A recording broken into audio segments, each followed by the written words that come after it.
출애굽기 말씀은 일단 18장까지만 보고 오늘부터 고린도전서 말씀을 보겠습니다. 고린도전서는 AD 55년경에 사도 바울이 고린도 지역에 있는 교회에 보낸 편지입니다.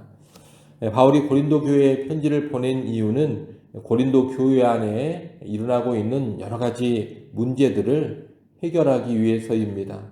당시 고린도 교회 안에는 분쟁과 음행의 문제, 또 세상 법정에 성도들끼리 서로 고소 고발하는 문제, 우상의 재물을 먹는 문제, 바울의 사도권을 부인하는 문제, 성만찬의 문제, 다양한 은사들로 인한 문제 등 수많은 문제들이 있었습니다. 어찌 보면 교회에서 발생할 수 있는 문제들은 다 모아놓은 것 같은 문제의 백화점과도 같은 곳이 고린도 교회였습니다. 이를 보면 초대교회라고 해서 무조건 이상적이고 모범적이지는 않다는 것을 알게 됩니다. 우리는 초대교회 그러면 아무런 문제가 없고 아주 이상적인 교회로 생각할 때가 있습니다. 그래서 초대교회로 돌아가자 그런 구호를 외치기도 합니다. 하지만 초대교회 역시 이 땅, 이 세상에 있는 그런 교회였고 죄인들로 이루어진 교회였습니다. 당연히 문제가 있고 한계가 많이 있었습니다. 고린도 교회만 그런 것이 아니라 초대 예루살렘 교회 안에도 여러 가지 문제들이 있었습니다. 그러므로 초대교회를 담자, 초대교회로 돌아가자 이런 구호는 그렇게 적절한 구호는 아닙니다. 물론 초대교회의 좋은 점들을 본받자 그런 의도겠습니다만 초대교회의 모습 그대로 돌아가 버리고 초대교회를 그대로 닮아버리면 안 됩니다. 방금 말씀드린 것처럼 초대교회도 여전히 이 세상에 있는 그런 교회였고 여러 가지 문제들을 가지고 있는 교회였기 때문입니다. 보다 더 좋은 구호는 성경으로 돌아가자 이런 구호일 것입니다. 전체 성경에 비추어서 초대교회도 평가를 해야 하고 오늘날 우리의 교회도 평가를 해야 합니다. 사도들의 가르침 곧 하나님의 말씀인 성경의 근거에서 초대교회의 문제들을 해결해 갔던 것처럼 오늘 우리도 성경의 근거에서 교회의 문제들을 해결해 가야 합니다. 이런 시야를 가지고서 우리가 앞으로 고린도전서를 보면 좋을 겁니다. 오늘 본문은 고린도전서의 서론격으로 문안인사와 하나님께 대한 감사의 내용을 담고 있습니다. 1절부터 3절은 문안인사인데 고린도 교회에 하나님의 은혜와 평강을 기원하고 있습니다. 그런데 1절에 보면 바울은 자신을 가리켜서 하나님의 뜻을 따라 그리스도 예수의 사도로 부르심을 받은 바울 이렇게 소개합니다. 사도라는 것은 보냄을 받은 자 이런 뜻인데 예수님께 직접 임명을 받아 파송된 교회의 지도자들을 뜻합니다. 이 사도는 아주 특별하고 권위가 있는 직분입니다. 초대교회 당시 최고 권위를 가지고 있는 지도자로서 그리스도께 권위를 직접 위임받은 그런 직분자들이다라고 말할 수 있겠습니다. 그런데 바울은 자신의 사도권이 하나님께로부터 온 것이다 이렇게 말하고 있습니다. 나는 하나님의 부름을 받아 그런 사도가 되었다는 겁니다. 이렇게 말하는 이유는 이 고린도 교회 안에 바울의 사도권을 부정하고 바울의 권위를 무시하는 그런 사람들이 있었기 때문입니다. 그래서 내가 사도된 것은 하나님으로 말미암은 것이다 이렇게 강조하면서 편지를 시작하는 겁니다. 그리고 2절에 보면 이 편지를 받는 수신자인 고린도 교회에 대한 설명이 나옵니다. 2절 말씀을 같이 한번 읽어보겠습니다. 2절 말씀 함께 읽습니다. 고린도에 있는 하나님의 교회 곧 그리스도 예수 안에서 거룩하여지고 성도라 부르심을 받은 자들과 또 각처에서 우리의 주 곧 그들과 우리의 주 되신 예수 그리스도의 이름을 부르는 모든 자들에게 아멘. 여기 보면 바울은 자신이 하나님의 부르심을 받았다는 것과 유사하게 고린도 교회 성도들 역시 성도로 부르심을 받았다, 그렇게 말하고 있습니다. 사도인 바울 자신도 하나님의 부르심을 받았는데 성도인 고린도 교회 교인들 역시 하나님의 부르심을 받았다는 겁니다. 비록 사도라는 직분은 특별한 직분이고 성도들은 이 사도의 지도를 받는 사람들이지만 그럼에도 불구하고 사도나 성도는 모두 다 하나님의 부르심을 받은 사람들입니다. 부르심의 차원에서 본다면 사도나 성도나 본질적으로 다르지가 않다는 겁니다. 다만 역할, 기능의 차이가 있을 뿐입니다. 여러분, 우리가 살아가는 이 땅, 이 세상의 가치관은 일반적으로 차별의 가치관입니다. 누가 높냐? 거기에 관심이 많고 높은 사람과 낮은 사람을 자꾸 나누려고 합니다. 이러한 세상의 가치관이 교회 안에 들어오면 교회 안에도 차별이 자연스러워집니다. 누구는 높고 누구는 낮다, 그런 생각을 교회 안에서도 쉽게 합니다. 직분을 볼 때도 이 직분을 높고 낮음으로 자꾸 구분을 하려고 합니다. 그래서 교회 안에서 목사는 제일 높은 직분이고 장로 직분은 그 다음이고 그 다음이 집사, 권사다, 이런 식의 사고방식을 갖는다는 겁니다. 하지만 결코 그렇지가 않습니다. 교회는 모두 다 하나님의 부르심을 받은 사람들입니다. 모두 다 하나님의 사랑으로 귀하게 부름을 받았고 모두 다 하나님 나라로 부름을 받은 사람들입니다. 다만 다른 역할, 다른 기능을 감당할 뿐입니다. 우리는 모두 다 부름받은 존귀한 하나님의 사람들로서 하나님의 뜻에 따라 다른 기능, 다른 역할을 감당하고 있을 뿐이라는 것을 알아야 하는 겁니다. 이를 잘 기억하시고 여러분 교회 안에서 결코 직분의 높고 낮음을 따지지 마십시오. 또 사람을 높고 낮은 그런 기준으로 차별하지 마십시오. 언제나 기능의 차이, 역할의 차이일 뿐이다, 그런 시야를 가지고 교회 안에 직분과 직책과 성도들을 바라볼 수 있기를 바랍니다. 4절부터 9절까지 말씀은 고린도 교회에 대한 감사의 내용이 나옵니다. 그 가운데 5절, 7절에 보면 바울은 언변과 지식과 은사가 고린도 교회에 많이 주어진 것에 대해서 감사하고 있습니다.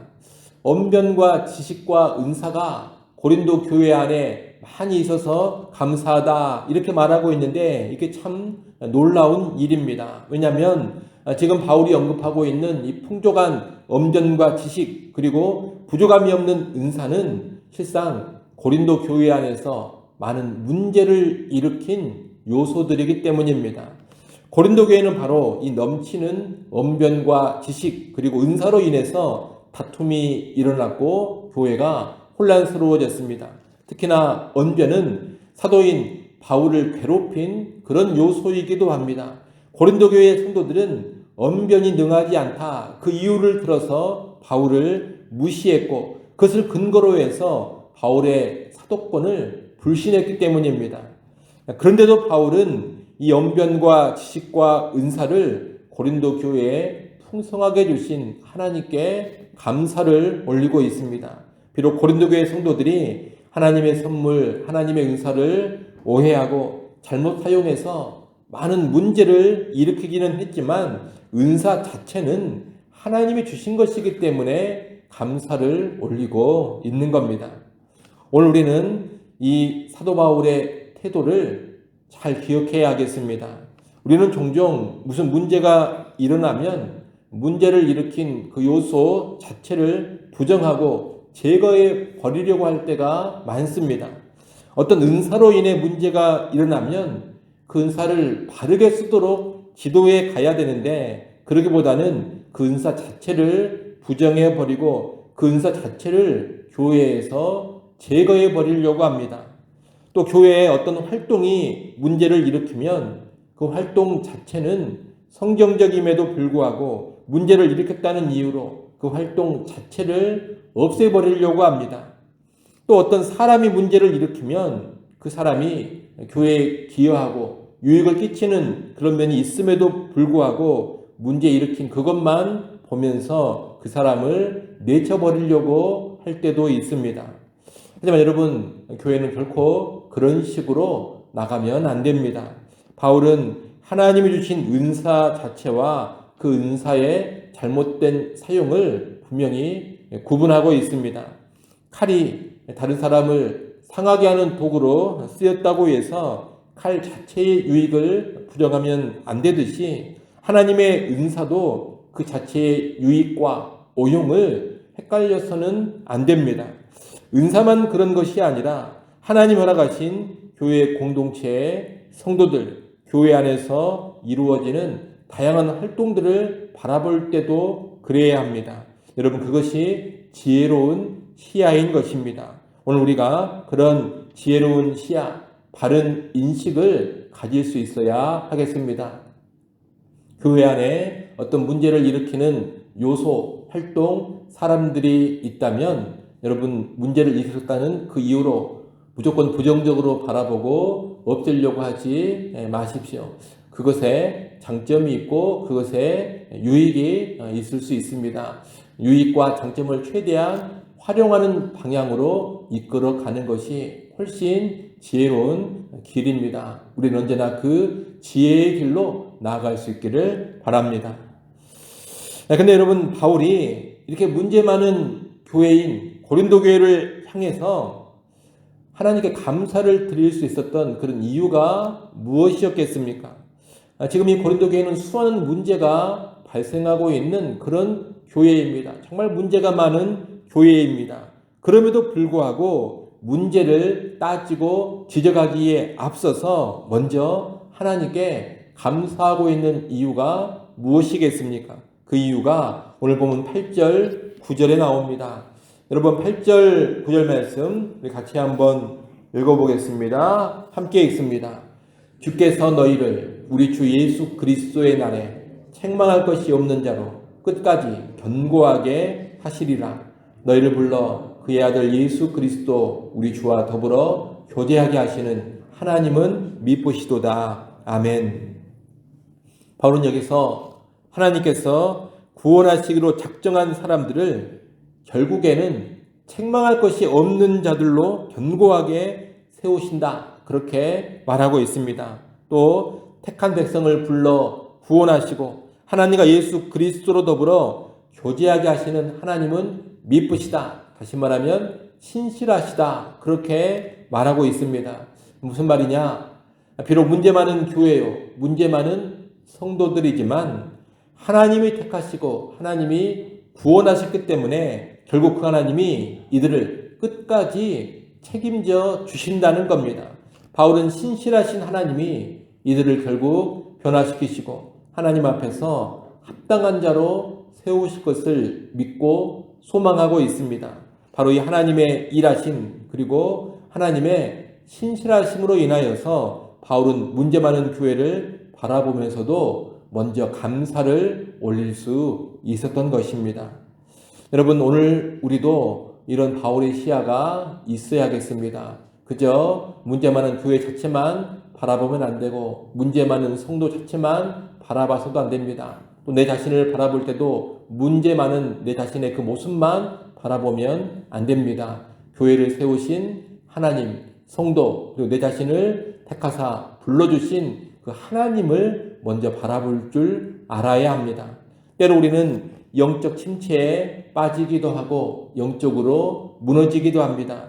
교회 역시 여러 가지 문제가 발생해서 어수선하고 혼란해질 수도 있습니다. 하지만 이 모든 어두운 상황 속에서도 누가 일해가고 계시느냐? 하나님께서 일해가고 계십니다. 하나님께서 택한 백성인 우리를 결국 온전한 하나님의 사람으로 세우실 겁니다. 택하신 교회를 붙드시고 결국에는 영광스러운 하나님의 교회로 세우실 겁니다. 우리는 하나님을 바라보면서 그러한 일들을 소망할 줄 알아야 하는 겁니다. 그리고 하나님을 바라보는 그 믿음과 소망 가운데 우리의 모든 상황과 모든 여건 속에서 그리고 교회의 모든 형편 속에서도 먼저 감사할 수 있어야 하는 겁니다. 여러분의 영적인 상황에 어떤 문제가 있습니까? 주변에 문제 있는 성도들이 보입니까? 또 우리 교회 안에 어떤 어려운 점, 문제점들이 보입니까? 여러분 결코 그 자체만 보지 마십시오. 꼭 하나님을 먼저 바라보시고 그 안에서도 감사할 것들을 찾으시고 감사할 줄 알기를 바랍니다. 문제를 따지기 전에 항상 먼저 감사할 줄 알아야 합니다. 하나님을 바라보며 감사하는 겁니다. 우리가 그런 은혜의 시야, 믿음의 시야로 나아갈 수 있기를 간절히 바랍니다. 기도합니다.